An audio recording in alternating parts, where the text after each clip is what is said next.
Welcome to Two Bees in a Podcast, brought to you by the Honeybee Research and Extension Laboratory at the University of Florida's Institute of Food and Agricultural Sciences. It is our goal to advance the understanding of honeybees and beekeeping, grow the beekeeping community, and improve the health of honeybees everywhere. In this podcast, you'll hear research updates, beekeeping management practices discussed, and advice on beekeeping from our resident experts, beekeepers, scientists, and other program guests. Join us for today's program, and thank you for listening to Two Bees in a Podcast.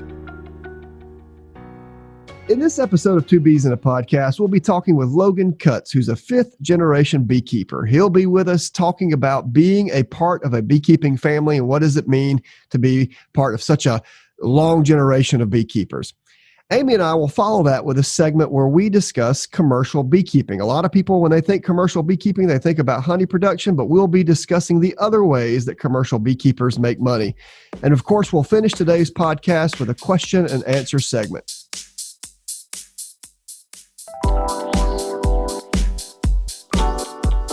For more information about this podcast, check out our website at ufhoneybee.com.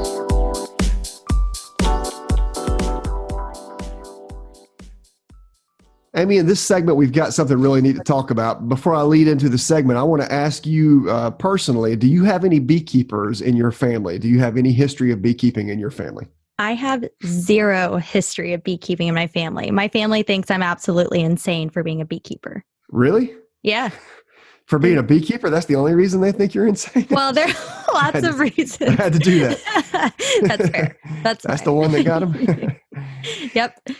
Well, it's funny, my family also, I kept bees at my grandparents' house because they lived in a rural area in Georgia, and my parents wouldn't let me keep bees in our backyard.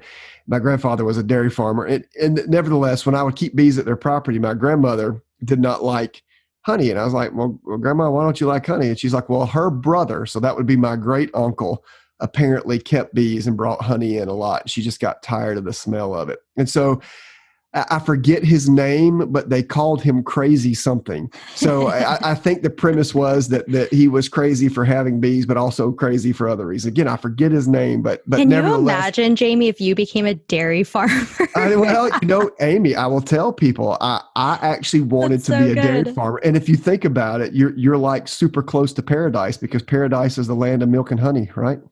Yeah, I guess you're right. That's true. If I was a beekeeping dairy farmer, I'd be awfully close to paradise. Anyway, exactly. The reason I'm asking you this question is because, unlike you and unlike me, a lot of beekeepers come from long beekeeping families, especially a lot of our commercial beekeepers. Their dad did it or their granddad did it. It might have skipped a generation here or there, but there's often continuity in commercial beekeeping ranks.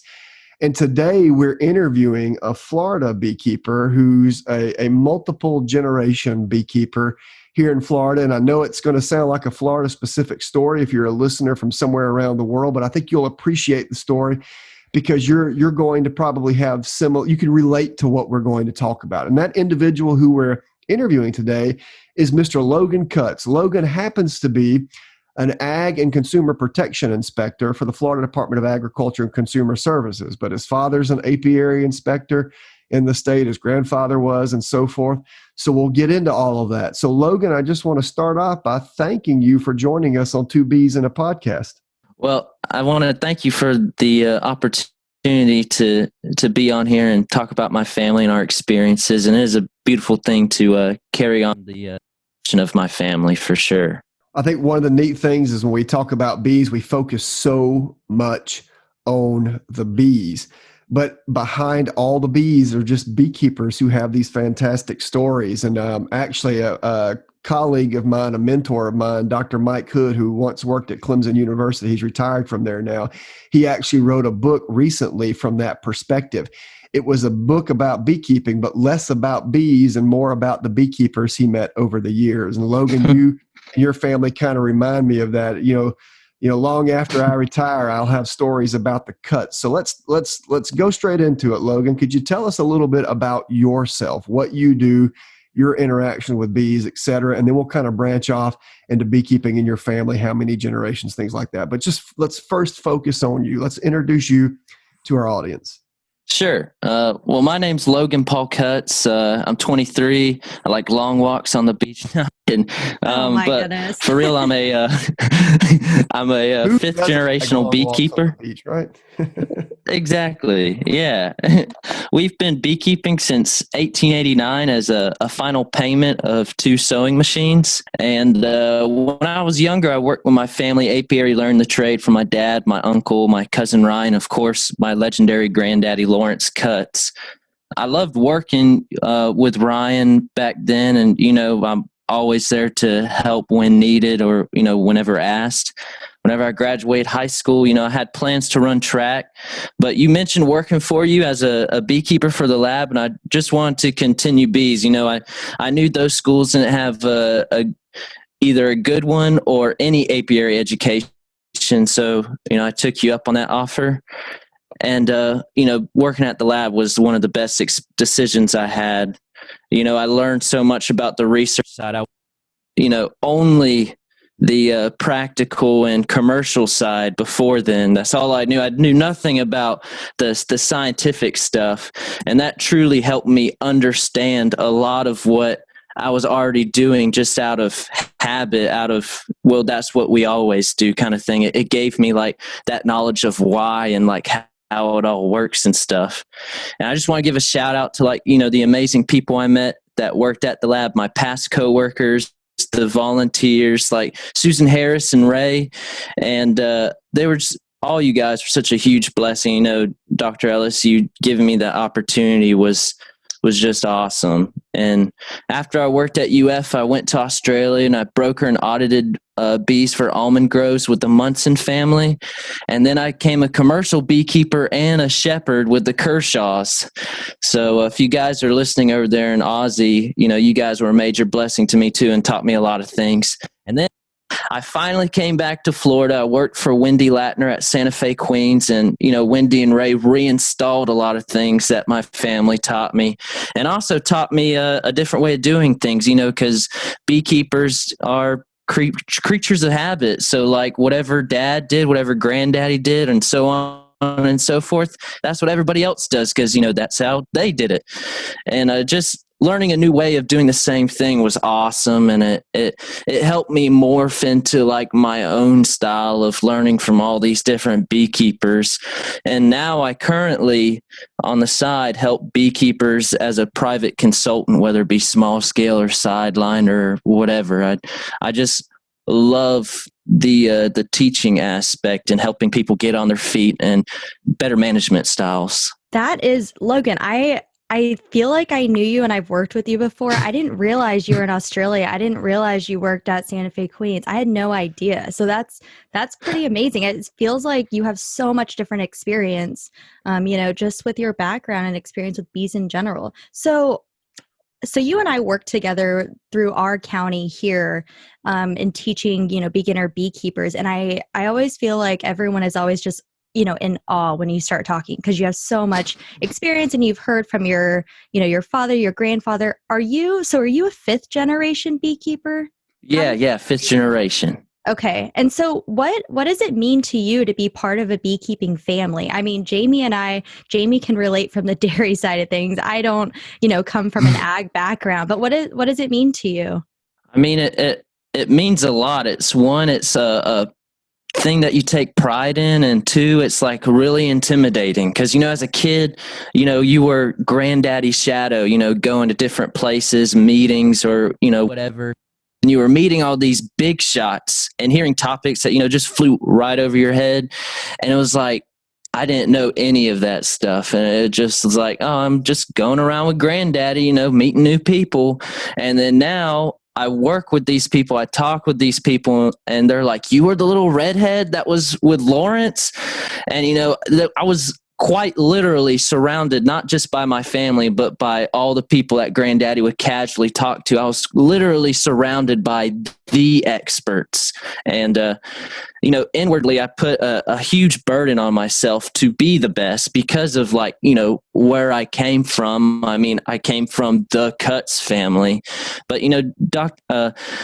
Ellis, he really helped me in giving me a new avenue to be a successful Cutts beekeeper through research.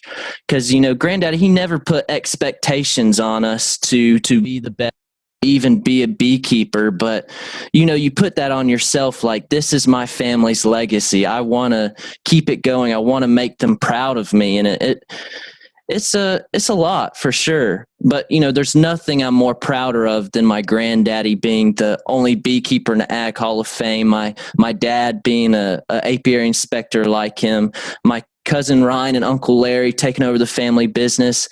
We got a lot to be proud of. And, though I feel like I've made a good name for myself, like I said, through the avenue of learning that scientific side and kind of being that bridge to commercial beekeepers and research and really showing them the importance of both, I feel like I'm still dwarfed by my family because there's just so much knowledge and even forgotten knowledge there. And, my granddaddy, dad, aunts, and uncles are all humble about it. So I like to be the one to brag about it for them. That's fair. So Logan, I know your granddad well. When I moved to Florida, he welcomed me, Mr. Lawrence Cutts, for the listener's sake, and he's been a really good ambassador for our beekeeping program. If no matter really where you are in the United States, most people have heard of Lawrence Cutts, most commercial beekeepers, just all the work that he's done on behalf of beekeepers all around the U.S. And one of my favorite, so here's the deal, right? In my job, I travel the world talking about bees. So I meet beekeepers of all shapes and all sizes and all walks of life and just all kind of backgrounds. And that's always exciting to me. And one of my fondest memories of your granddad is he and I were in, it's odd to say it because if our listeners don't know your granddad necessarily, but if we were, but he and I were in Milan, Italy. There was a small hive beetle conference and we were both there and we had a free day and he and I were walking the city and he and I were, we went to the cathedral there in Milan and I remember sitting down, him just telling story after story after story about your grandma. And so that was a really sweet and precious time. I really enjoyed that. And there's just characters like that. That's what brings this kind of human aspect to beekeeping. And of course, your granddad did a lot. Your family did a lot to help us build a bee lab here at the University of Florida. But now, Logan, you being the fifth generation, you work for the Florida Department of Agriculture and Consumer Services. You don't necessarily work directly with bees and beekeeping, but you do help monitor the flow of ag products around the state of Florida. So, that means that there will be beekeepers coming through your stations as they, move into the state for honey production or for other things. Could you tell us a little bit about what you do in that regard? Oh, yeah, absolutely. My job is just so cool. I mean, I'm at those ag stations, like you said, checking the ag products that are coming through the state. And before I start, I just want to say all these opinions and thoughts are my own personal ones and none of the department. So I just want to clarify that.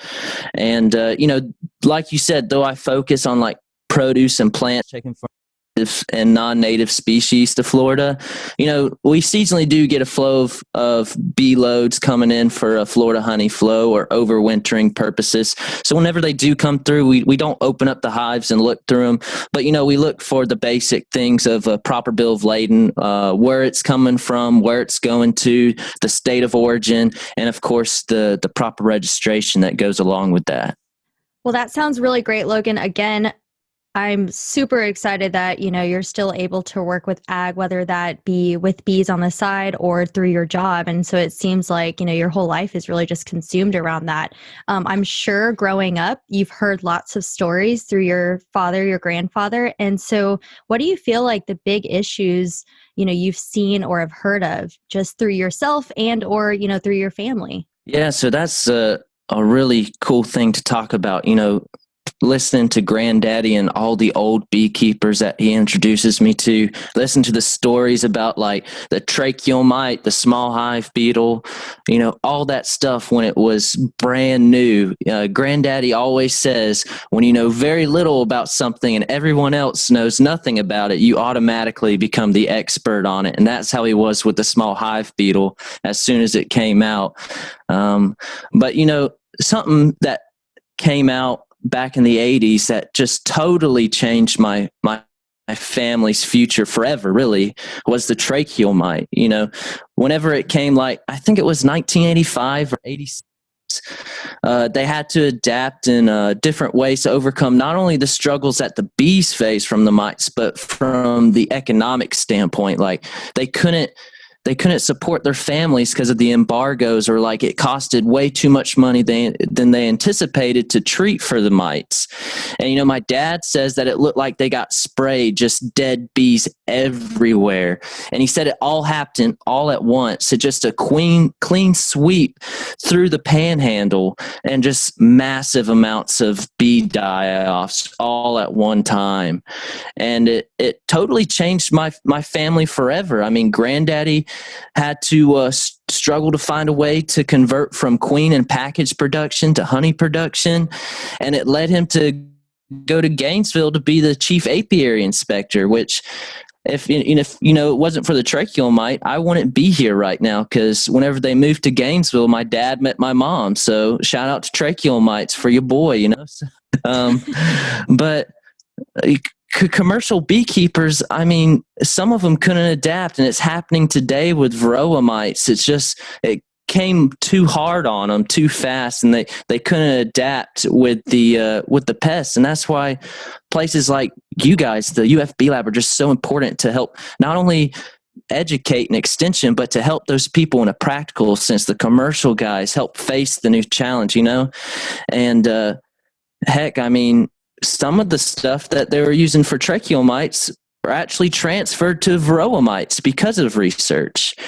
And, that's the biggest thing right now is varroa mites, for sure, hands down. But ignorance is a big one too, because, you get your occasional call of like someone treating a swarm of bees with pesticides and not calling it a beekeeper, or a bee stung me. It wasn't a bee, it was a wasp. So there's a lot of these bad stigmas around, but really the biggest ignorance problem for bees is people not understanding the complexity and the fragileness of them. They go into beekeeping with the wives' tales and not the facts with research attached to it. And they don't treat their hives for mites, not knowing the huge problem they are. And then they cause a mite bomb. So it doesn't only just kill their hive, but it kills everybody else's hives, and potentially it makes someone lose their livelihood. And that's why ignorance is, in my opinion, like the biggest thing right now, from tracheal mites, small hive beetles, varroa mites. And, there's so much that bees and beekeepers have to face throughout the years of the industry. And that's why, again, places like UF are just so important, is not just the research against the pests, but the extension of breaking those bad stigmas and the false tales that are out there. And Granddaddy fought so hard to build the best bee research facility for the best bee researchers like Dr. Ellis, and we're just so happy to be a part of that and to help support that. Logan, I think those are all great comments. I've never heard anybody give a shout out to tracheal mites before, but obviously if tracheal mites are what brought your parents together, then sometimes those things may be necessary. And that does bring up, this old philosophical discussion about how little minor things cascading, over time can certainly change the trajectory of an individual or a family. And I think that's the beauty of stories like your family's stories about beekeeping, right? I mean, it's stories just like that. I mean, Mr. Cutts, your grandfather came, of course, to Gainesville, helped lead the inspection program. Of course, build the bee lab that I'm in now. In fact, the office that I have is named after your grandfather, in honor of your grandfather. So it's neat to see how beekeeping families like yours shape what happens. It's interesting always to talk to beekeepers, especially long dynasties like the Cutts dynasty, because just like what you said, they go through so many things: tracheal mites, varroa, small hive beetles. People who've seen a lot of different things, and it just really gives you an appreciation for the human aspect of beekeeping. So as we kind of wind down, Logan, I want to ask you, how do you want to contribute to the beekeeping community? How do you like contributing to the beekeeping community? Kind of what's your goal with regard to helping beekeepers in the future, your personal goal? Well, my personal goal is to reach as many people, whether it be the public or beekeepers in general, as many people as I can, because I love sharing my knowledge of bees to people, seeing their eyes light up whenever I tell them, like, bees have 5 eyes and 4 wings, and bees talk to each other, use their tongues to feed each other, and like people, like just small things to me, they're like, that's just basic bee knowledge, or like something brand new to somebody, and to see them light up and be like, wow, I never knew bees use smells like pheromones to communicate. And it's like, yeah, they do it every day. And I didn't know bees actually did the waggle dance. So to share that knowledge is something that I really enjoy, and I feel like that I'm really good at it, because that's why I went into this private consulting stuff. Not only with small scale beekeeping and sideliners, but like local towns and farmers, school FFAs trying to get an apiary started up, to help people and to do my part in breaking the ignorance and bad stigmas is something that I enjoy a lot, because it like gets the people that thought I'd never keep bees into beekeeping. Man, this is so fascinating. I'm like, yeah, you're right. I mean, my whole life has been bees. I know how great it is. I want to share it with you. And, I help with the Alachua County Extension class, like, Amy said, so shout out to the coolest beekeepers in the 352 Gainesville area code. We have a lot of fun over there, and, that's where I get a huge crowd. Normally it's just one-on-one, but to see a lot of people like sign up, and like within 2 weeks, we've already sold all the tickets, all the seats away. It's just awesome to me. And, that's the only answer, is teaching people, because, you guys do so much research there, but you guys also do so much extension there. And that's the only way that we can help bees, is through better days, through better ways. Like the FFA motto says, people don't know unless you teach them. So I just really want to say that, you guys have been so fruitful already in the incredible work that you guys are doing. And I know that my granddaddy is so happy about it. And through that, like my family, myself, are just so happy that how successful the Bee Lab has been. Well, thanks, Logan. I think that's a fantastic story. I mean, again, people listening around the world might wonder why we're talking about this, but what I'd like to convey is that these very types of stories are at your fingertips right now. Just go find an older beekeeper and just sit and take them to lunch and listen to them talk about their experiences, what they've encountered, et cetera. I'm getting old enough in my own life now that a lot of the beekeepers who I knew as a young fella, and they were older, they're passing away now. Perhaps one of the most notable examples of that is Carl Webb, a very notable Georgia beekeeper who passed away over about a month or so ago. And what a tremendous experience it is to meet with older beekeepers and just listen to their stories about beekeeping. It'll really make you appreciate that the bees aren't the only part of what we do here. We hang out with really great people around the world who have fantastic stories, legacies, impact on our industry. Logan, you and your family exemplify that through your grandfather, who I've known, his kids, and now you guys, the grandkid generation. So what a great contribution you guys have made to beekeeping here in Florida, but around the U.S. So, Logan, I really appreciate you joining us here on Two Bees in a Podcast. Thank you so much for having me. And again, Jamie, I just want to thank you for the opportunity you gave me as a young kid to go work at UF and to learn so much under you guys and the visiting scholars that came. I mean, it really helped me establish myself and help myself just learn more and be better. So thanks you for that.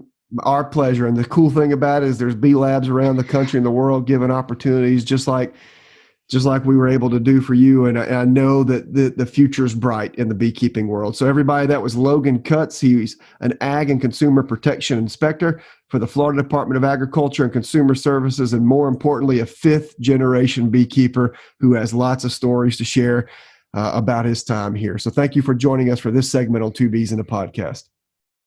Have questions or comments? Don't forget to like and follow us on Facebook, Instagram, and Twitter at UF Honeybee Lab. for this segment, Jamie and I wanted to talk about the commercial beekeeping industry and some of the commodities that they work with, and essentially just the whole industry. A lot of people, when they think about commercial beekeeping, they automatically think large operations, which is true. But sometimes I don't think people realize, what goes into those large operations, Jamie. I think a lot of the time, even some of the commercial beekeepers, some of them may not even keep bees anymore. They're just working their businesses. And so we, in this episode, wanted to talk about some of the different things that commercial beekeepers do, what makes up the industry. And so we'll touch a little bit about that. So Jamie, tell me what you think, I guess not what you think, but what you know to be the biggest commercial beekeeper operations. What do people do? Yeah, so Amy, that's a series of interesting comments, and then we've got some good questions to address. And so I'll start off with asking, what is a commercial beekeeper? Because almost certainly when people think commercial beekeeping, they associate it with a size of the operation. For example, here in Florida, I forget what it is. It's somewhere 500 or so colonies. I forget, Amy, you can correct me, 250, I forget. But it's 101. No, is it? Well, there you go, 101 to make it official. So what's a sideliner then, if that's the case? It's 41 to 100. Interesting. But nevertheless, the way that I define commercial beekeeping is that it's when you are engaged in beekeeping activities, that's the principal source of income for you or your family.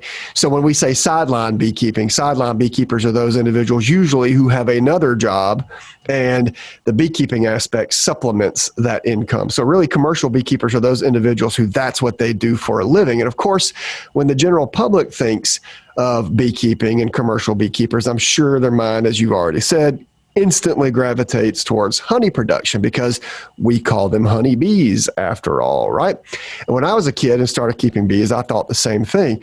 And of course, a lot of commercial beekeepers do in fact engage in honey production. They're constantly moving their bees all over the place to produce honey, to chase honey flows. But I'll tell you that honey production is really just one of many components of things that beekeepers do. I will kind of preface the rest of our discussion with, I started off with this idea that commercial beekeeping means that people are deriving most of their income from it. In the States, in Florida, the average commercial beekeeper has over 1,000 colonies. And we've got beekeepers in the U.S. who have 60, 70, or 80,000 colonies. But in most places around the world, you can be a commercial beekeeper with just hundreds of colonies, especially in Europe and other places where I travel. People consider themselves commercial if they have 2, 3, 4, 500 colonies. But in the States, commercial beekeepers have many, many more colonies typically. I think we're some of the largest beekeeping operations in the world. So with that background, a lot of beekeepers around the world keep bees to make honey.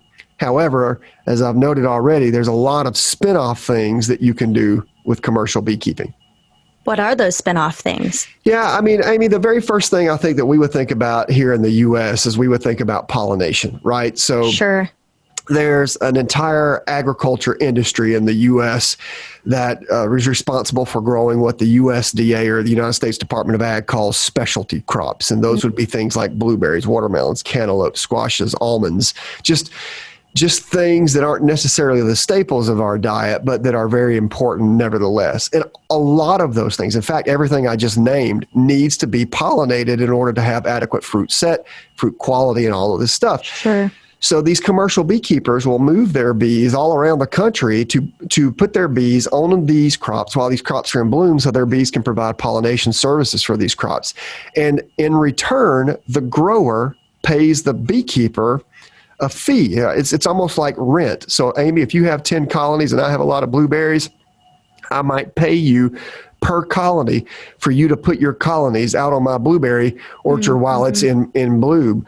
And, blueberries, for example, in Florida, the blueberry growers will pay around $70 a colony for your colonies to be out there while they're in bloom. And almonds in California, as an example, might pay upwards of $200 a colony for those colonies to be on almonds while they're in bloom. Sure. And so that's kind of the scale. You might get down as few as $50 a colony for pollination service, or as much as $200, $225, depending on the growing rate. And in the U.S., pollination is an incredibly important part of the commercial beekeeper's business. In fact, I would argue that it's probably eclipsed honey production, that most bee colonies in the United States are kept by commercial beekeepers who move them around to pollinate crop. And what's interesting, and a neat statistic, in the U.S. at least, is the average commercial beekeeper who's using his or her bees to pollinate crops probably moves their bees to 4 to 5 different crops a year to provide pollination services. So just to make the math super easy, if you're moving to 5 crops and you're getting $250 because you're getting $50 a crop, that's what the beekeeper can expect. Now say they're making $70 on some crops, $100 on some crops, and as much as $200 on almonds. So, the average colony might be bringing beekeepers $400, $500, $600 through pollination services, where it would be very difficult to reproduce that amount of money just via honey production. So in the U.S. at least, a lot of bees are moved for pollination purposes. And around the world, that's true in a lot of places, but not all places. This is an overgeneralization, but I would say that in the U.S., we have a huge emphasis on pollination, whereas in many other countries around the world, the emphasis is on honey production. So it's really interesting to see the differences in commercial beekeeping depending on where you are on the planet. Sure. And also some of the commercial beekeepers have contracts with brokers, right? I mean, there are brokers out there that help with the landowners and the farmers and with the beekeepers. Yeah. I mean, is that very common? Or? Yeah, it is. Pollination is a very complicated business. And, the United States, and again, I know we have an international audience, so hopefully our international listeners can glean something from this, but the U.S. is a big country, right? And, Florida is thousands of miles from California, yet, a lot of commercial beekeepers here in the state of Florida will ship their bees out to California every January to pollinate the almonds that are in bloom in late January, February. And, they often go to these places sight unseen. So there might be brokers who are negotiating, between the almond growers and the beekeepers about the colony prices and where to move colonies. In fact, almonds need pollination by honeybees so bad that a lot of the growers will even pay the shipping cost for commercial beekeepers to get their bees out to California. And we've got this duplicated on a small scale around the U.S. for other crops and really around the world for their respective crops too. So it's a really interesting paradigm. And honestly, I see the pollination need growing and growing and growing as our world population gets bigger and bigger and bigger. So I certainly think this is something that commercial beekeepers the world over will be doing in the next few decades, transitioning heavily to pollination services. Sure. So we had put out a survey just to the Florida commercial beekeepers last October. And I remember, pollination does, make a lot of the beekeepers will make a lot of their money through pollination, but they also make money through other sources and other, selling other things as well. So let's go ahead and transition over to that. So I guess there was just a list of things that beekeepers do. So what about selling bees or equipment, or can you talk a little bit about that process? Do you think that the people who are doing pollination, the commercial beekeepers doing pollination, are they also selling bees and doing other things? Or do you think it's primarily just doing pollination and there are other commercial beekeepers doing other things? Amy, you're bringing up a very important point. I think I can say this with clarity of conscience. I don't think I know a single beekeeper who only does one thing. Yeah. Almost all of them, especially the commercial beekeepers, invest in diversity in their operation. Even the ones who are almost 100% diehard pollinators, they're going to produce honey on the side and might sell colonies here and there. So you're right. There's most commercial beekeepers, even around the world for that matter, are heavily diversified in their operations. So they're not just producing honey or pollinated crops. You mentioned specifically selling bees. There is a segment of beekeepers in the U.S. and around the world who invest heavily in just the production of bees. They might be queen producers. They might be packaged bee producers. They might be nuke producers. They might produce whole colonies. And these individuals, and I'll just be frank with you, these individuals are the ones who I see at the moment making the greatest amount of money because there's such a high demand for bees that those individuals who specialize in the production and sale of bees in whatever capacity, queens, package bees, nukes, etc.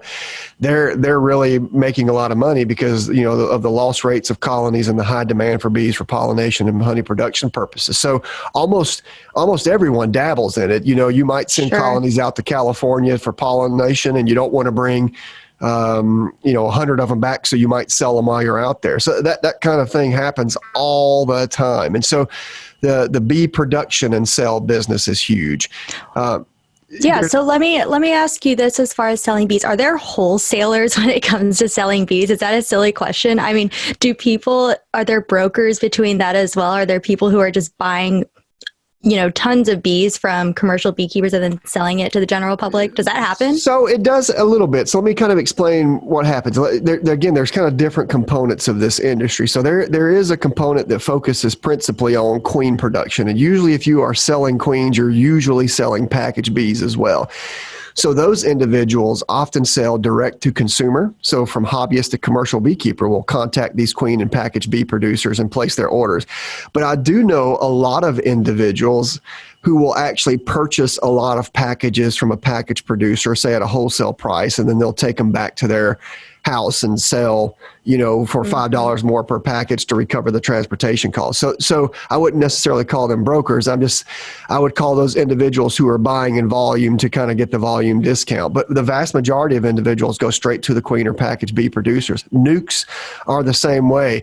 For the most part, commercial beekeepers who are needing to purchase nukes will go straight to the nuke producers or straight to the producers of whole colonies. I mean, here in Florida, we have some of the largest nuke and whole colony producers in the whole of the United States, and that's principally their whole business is to produce and sell nukes or colonies. And usually the beekeepers know who those individuals are and will go to the direct to the producer. So I don't see brokering happening as much. Usually if it's brokering for package bees, it might be a bee club. For example, maybe it's hard for you or me as a hobbyist to buy a package in March, but maybe it'd be easier for our club president to buy 500 packages and bring them back to our local bee club, and then we buy the packages from him or her. Mm-hmm. So that's usually what I see happening kind of in that regard. But there's a lot of money to be made right now in the production and sale of bees. And I see it, and it's interesting to me because I think people are kind of waking up to that and getting into that business as well. That's pretty cool. Okay, so we talked about selling bees.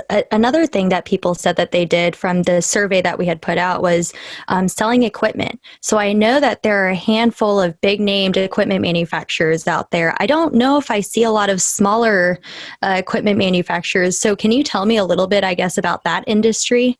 Yeah, it's funny you ask about that, right? We if we don't have a place to put bees, we're kind of stuck, right? So we get these packages, we get these nukes, we get these colonies, where we're going to put them. So of course there's a segment of our industry that provides the equipment needed for our industry. They produce and sell the hive boxes or the frames. They produce and sell the beekeeping personal protective equipment, the veils, the suits, and all of that stuff. They sell the honey processing, extracting, handling, bottling equipment.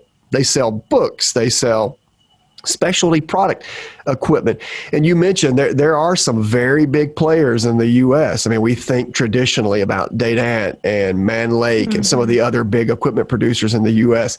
But there are a lot of people who are starting to provide this service for hobbyists. I'll give my father-in-law as an example. He's always had the skill set of building, he built his own house. He just likes to work with his hands. Sure. And now that he's retired, he makes and sells beekeeping equipment and serves a lot of, hobbyists and sideliners where he lives. And I'm seeing a lot of these kind of operations popping up around the U.S. And frankly, the demand for bees and beekeeping is at an all-time high. Everybody seems to be wanting to get into hobbyist beekeeping. So there's room at the moment to support this. And of course, there's the big equipment producers. A lot of our commercial beekeepers tend to go to those individuals so they can get the wholesale prices and get it in bulk. And I tell you, when I speak to people who produce and sell beekeeping equipment, they're always taxed to their end because they're working overtime because of the demand that people have for beekeeping equipment at the moment.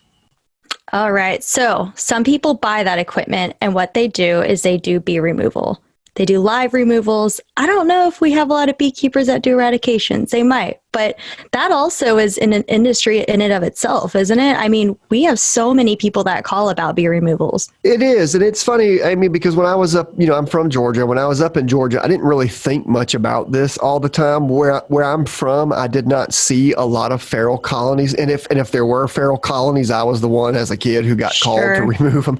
Mm-hmm. So, but I never saw it as a huge business. And since I've been working in Florida, for the University of Florida, we have African bees in the southern half of the state. We've got so many beekeepers, so many bee colonies, just the feral population, especially in the southern half of the state. The feral population in Florida is just ridiculous. And as a result, we've had, in the last decade or so, quite an explosion in the number of beekeepers who provide bee removal services, and they'll come to houses and take bees out of walls or out of chimneys or out of water meter boxes or out of trees, et cetera. And so there's been a focused and steady growth in demand for bee removal services in the state of Florida. And I've seen that really around the U.S. Now that I'm a, quote, professional and work for a university, I'm consulted a lot on these services. And states all over the U.S., countries all around the world, beekeepers are really getting into providing these bee removal services, and they're doing it under a couple of premises. Number one, bee losses are a reality, and people are struggling with them. So rather than treat these colonies that are considered nuisance colonies because they're nesting too close to people, rather than treat them and kill them, bring in a beekeeper who can remove them safely. And I use the term rehabilitate the colony, which simply means putting them into one of our standard managed boxes and bring them under management. And so this is becoming incredibly popular. There's a lot of beekeepers in our state who provide this service. And I think it's a really neat way to supplement one's income. Heck, a lot of people do it for their full-time business and have so much business because of the population of feral bees in some parts of the country that they're just working from sun up to sun down. So, it is a underlooked or overlooked portion of our commercial beekeeping industry, because it's not beekeeping in the traditional sense. It's very different, but it's rewarding for those individuals who do it, and they're providing a very important service for those people who have bees nesting on their property. So I think it's really interesting that you say that when you were in Georgia, you were going and doing the bee removals yourself, because I have a friend who lives in Missouri who also is a beekeeper, and they don't call anybody when it comes to bee removal. They basically just go out and remove bees on their own, and then they keep them for themselves. So I think it's really interesting, because I don't think I had thought about calling someone out to remove bees until I came down here to Florida. And of course, with the Africanized or African-derived honeybees, of course, there are other states like Texas, Arizona, right? And they also have African-derived bees. So I think it's really interesting, just as far as where you are in the United States. I think that's key. I think that's key, Amy. Really the issue, and this is just my guess here, but the key issue is everywhere African bees are present, you have these very robust bee removal businesses. You know that I've got my PhD from an institution in South Africa. So I was able to live in South Africa for 3 years. And when I was there, the population of feral, or in Africa's case, wild honeybees, because they're native there, just was high. The density was incredible. Mm-hmm. And I've only seen a density like that one other place, and that was South Florida, where African bees are present. So my point is where you've got these bees, you can have a very high feral population, which, whether you love them or hate them, these bees can be a risk to humans or animals, et cetera. So you tend to see robust bee removal businesses in areas where these bees are present, because homeowners are routinely calling beekeepers, and for that matter, pest control operators, to have these bees removed. Yeah. So we've talked about pollination. We've talked about selling bees, selling equipment, bee removal. What am I missing? Am I missing something? Yeah, so there's about 3 things that I want to mention still. Okay. All right, then tell me those 3 things. I'll tell you those 3 things so that you'll know to ask me about them, Amy. So the first of those that I'll go into is kind of some other hive products, and then we can talk, as a spin-off segment of that, some specialty products. And then, of course, I'll talk about the production of mead. So let me start a little bit with hive products.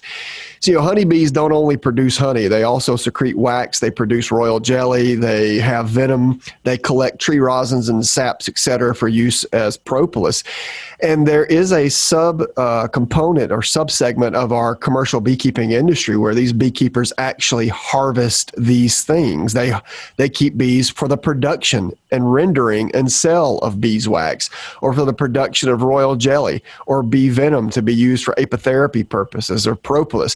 Now, admittedly, royal jelly, venom, and propolis, or if they are being collected, if they're being produced and collected, harvested, refined, etc., it's almost always for the perceived medicinal benefit. So outside of the U.S., especially in Asian cultures, these things are very, routinely used as part of just kind of holistic health management. Again, that's royal jelly, venom, and propolis. And in the U.S., since there's not nearly as much focus on that kind of medicine, we don't have industries quite as big for the production of those things. But around the world, when I travel and am hosted by other beekeepers around the world, it's very common for them to also produce royal jelly or venom or propolis, etc. So these things can be very important for commercial beekeepers because there's a lot of specialty markets, a lot of customers who want these things. And that kind of leads me very naturally into the next point that I'll make is a lot of people keep bees for the production of these hive products, wax, royal jelly, venom, propolis. Heck, you can even harvest pollen. People will harvest and sell pollen. And what they'll do is they'll make stuff with these things and sell this stuff, these specialty products. So with wax, they'll make candles or other wax features, or they'll make cosmetics or lip balm. With propolis, they'll do similar stuff. So there's a lot of people who will harvest these hive products and then as a result make specialty products from those things to sell direct to consumer.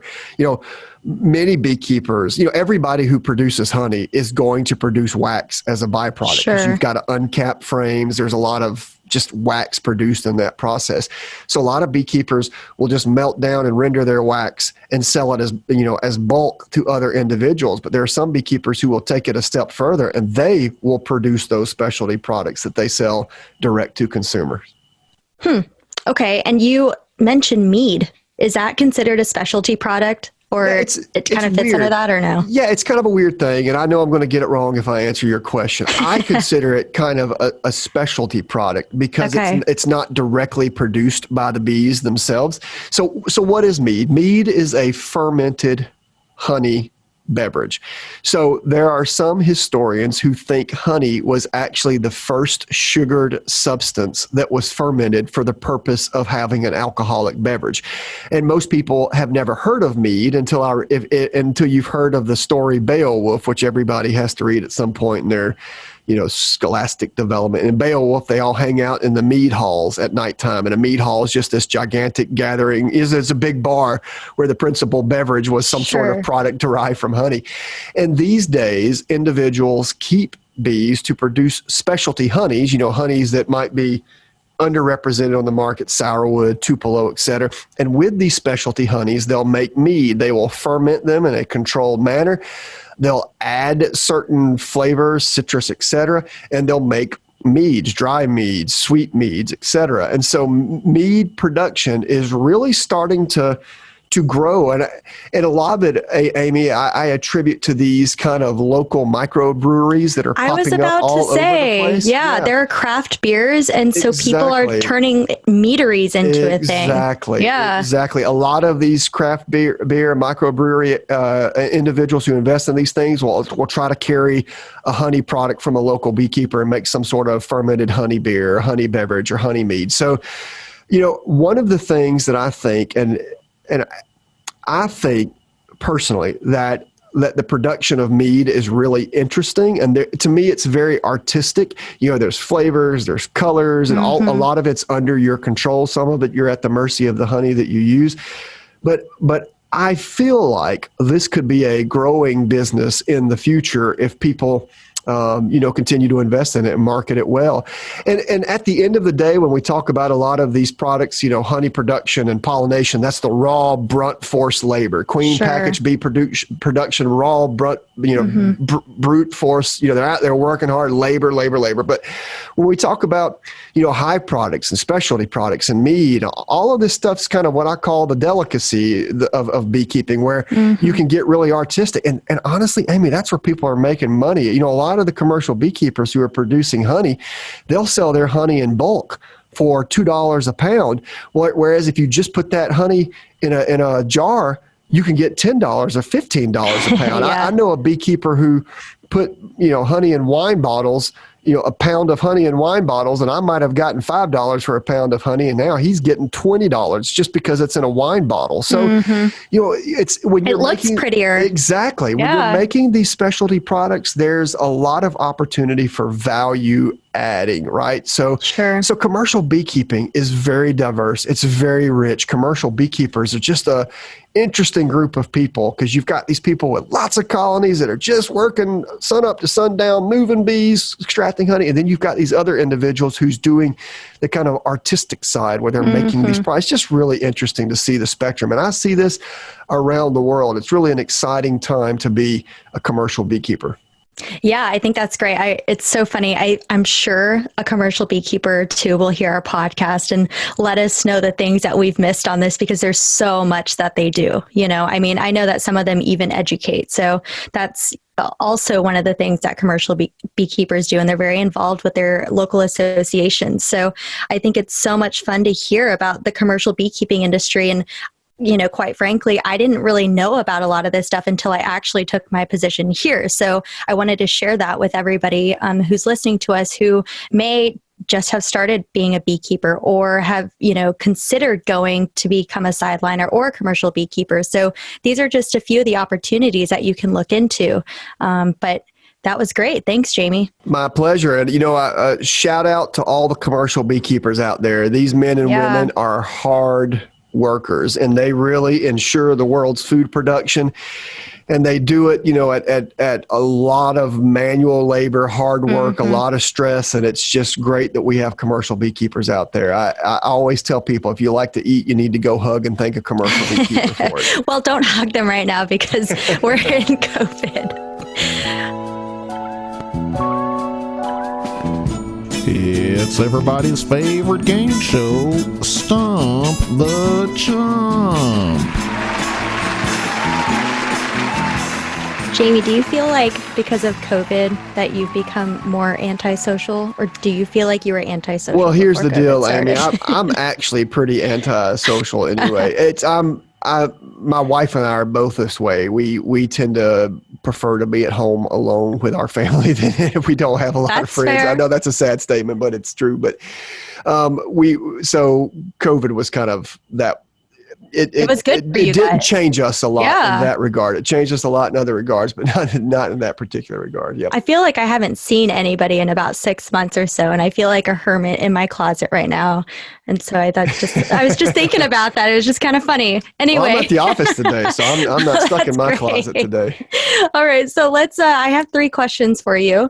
The first one is about Manuka honey. I've actually received some emails about Manuka honey, and so can you just tell me about Manuka honey and what's the deal? Why is it so fancy, and why do people want it? Manuka honey is really interesting to me. So there is a shrub or a tree shrub called Manuka that grows principally in New Zealand, but it also grows in Australia as well. The Australians will remind me of that every time I go over to Australia. Yeah. And the reason I'm saying is Manuka is almost always associated with New Zealand honeybees and New Zealand honey production, but the Australians actually produce really good quality Manuka as well. Anyway, so this Manuka, the bush tree shrub kind of thing, produces nectar from which bees make honey, and the honey's called Manuka honey. So Manuka honey is so famous because of its, scientifically documented health benefits. So Manuka honey, which I think does not really taste that good, so I'm sorry for everybody out there who likes it.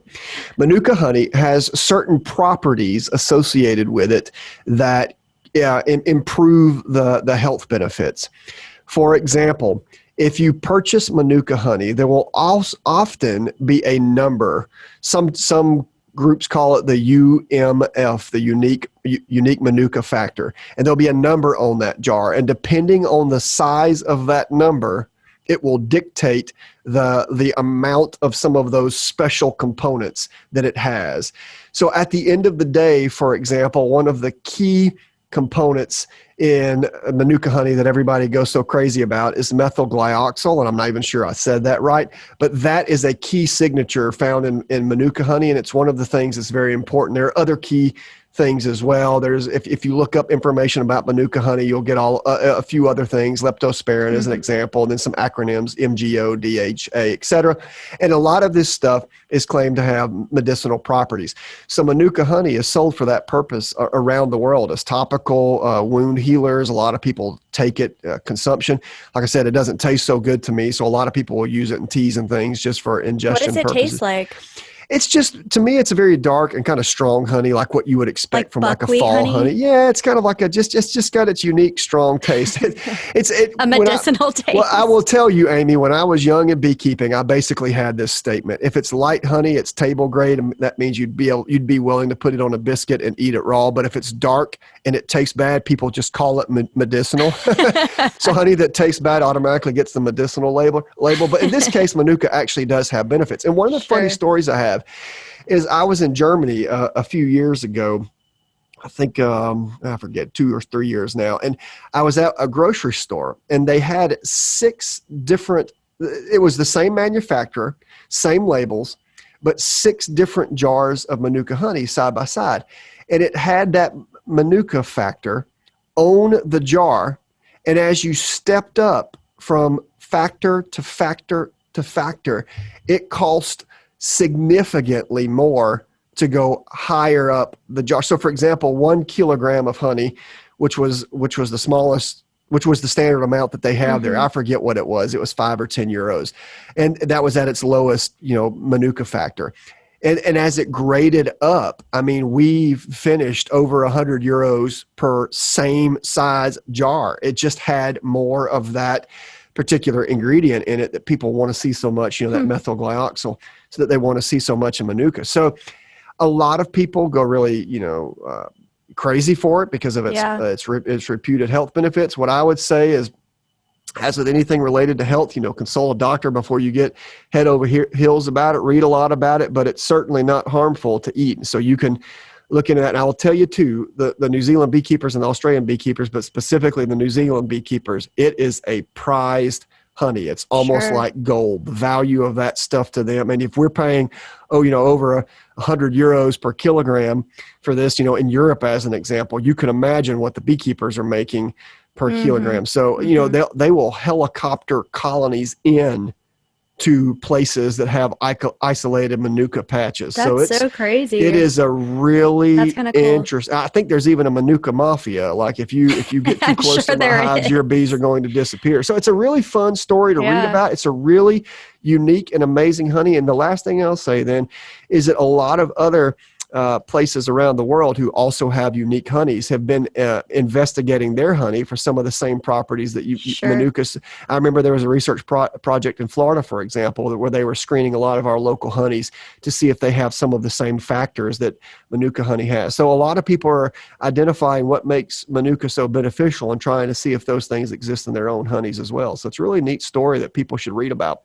In fact, I would argue we probably need to invite beekeeper from New Zealand to come and join us and talk about this and discuss, what they see as a whole segment related to Manuka honey. Great. Let's do it. Okay. So we have 2 more questions.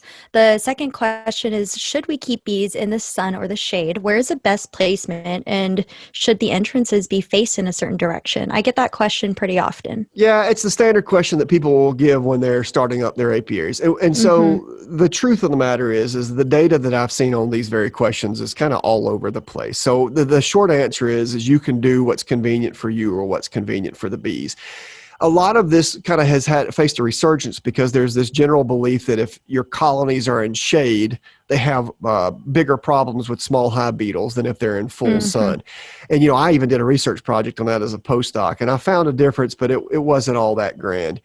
So what I find is that, if bees are in full sun, they have to work really hard to cool their colonies. There's a lot of thermoregulation. They have to collect a lot of water, a lot of fanning. And to me, I just don't know that the perceived health benefits of having them in full sun are worth the very clear stress of them having to thermoregulate so hard. A lot of beekeepers keep them in full sun just out of necessity. A lot of commercial beekeepers will have these holding yards or stocking yards where there's no other choice. There's no trees. And so they'll put hundreds in a field, and that's just what it is. But I don't think the data is strong enough at the moment to make the average hobby beekeeper change things significantly. So what I usually say is morning sun and some afternoon shade are really good for bees.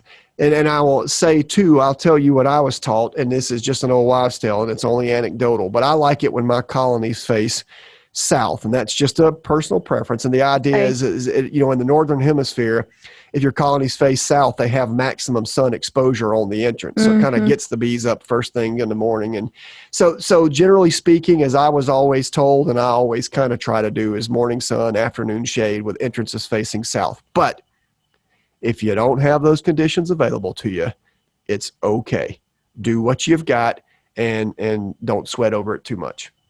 Yeah, so that actually leads to our last question for today about observation hives. So can observation hives survive in a home? And again, just like the last question we had, does the placement of where those observation hives matter? I mean, could they scorch? I'm just thinking if you're talking about a south-facing window, could the bees scorch in an area like that? So observation hives are a very unique thing. I don't think I've ever answered a question on observation hives. Maybe I have, but you're about to. Yeah, observation hives are very difficult to keep alive. So we do it a lot. I've used them a lot from all the way being in high school when I was doing science fair projects through my undergrad, postdoc days. Even now here at University of Florida, we use observation hives for research purposes. However, usually for research purposes, we set them up, we do our work, and we take them down because anything outside of that, we call it blowout. So what I would say, it is possible to keep observation hives alive a long time and maybe into perpetuity in a house. I know this is possible. Beekeepers all over the place do it. They just need extra attention because, most observation hives, you only accommodate 2, 3, or 4 frames, and your colonies are going to outgrow that 3 or 4 times a year. So there's a high propensity for swarm. It's difficult sometimes to provide them food if they need it. It's difficult to manage queens because you got to take it outside and open it up and then take it back inside. It's difficult for disease and pest management, but it's doable. So honestly, as long as it's inside, if you put it on a south-facing wall, I don't think that would be overly bad for them because, the hive itself is climate control in a climate control building on the inside of that wall. So I don't think that's a problem. And usually when people do observation hives, they'll make sure and have, a curtain over the window so the colony's not being getting too much exposure to sunlight directly. Or like I said, it's in a climate control situation where even if it is sunny, it's still cool inside the building.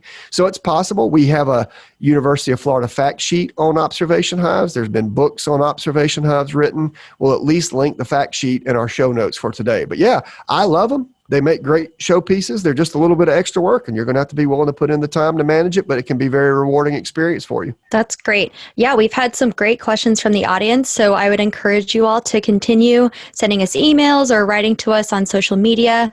Don't forget to rate us on any podcast app. We love seeing comments, whether they are good or bad. I always joke around saying if it's bad, don't let us know, but we do like to receive constructive criticism, so we welcome any and all feedback that you all have. So thanks, Jamie. Hi, everyone. Thank you so much for listening to this week's episode of Two Bees in a Podcast. We would like to give an extra special thank you to our audio engineer, James Weaver, and to our podcast coordinator, Jacqueline INJ. Without their hard work, Two Bees in a Podcast would not be possible. For more information and additional resources for today's episode, don't forget to visit the UF-IFAS Honeybee Research and Extension Laboratory's website, ufhoneybee.com. Do you have questions you want answered on air?